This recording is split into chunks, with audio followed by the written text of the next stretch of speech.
Saya cek gula makcik tinggi sampai naik 9. Tinggi tu, Mak. I tak makan benda-benda manis pun. Kan Alan? Ya, Mak. Semalam Mak balas durian banyak kot. Tak adalah. I makan cuma 12 saja. Makcik, durian tu gula dia tinggi sangat. Makan sedikit pun dia akan naik. Ha. Tapi I makan cuma secubit saja. Minggu lepas kan? Tak ada pun naik gula.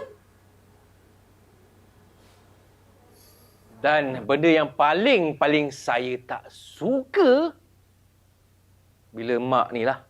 Tiap-tiap kali lah kalau pergi klinik. Mak rasa dia lagi gempak berdoktor weh. Tangan makcik kebas sebab makcik ada kencing manis.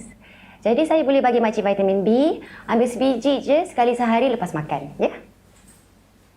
I nak yang Narubayun. Ya makcik, Neurobion tu vitamin B lah. Bukan. I tak nak vitamin B. I nak Narubayun tu. I lebih sesuai dengan dia. Suka.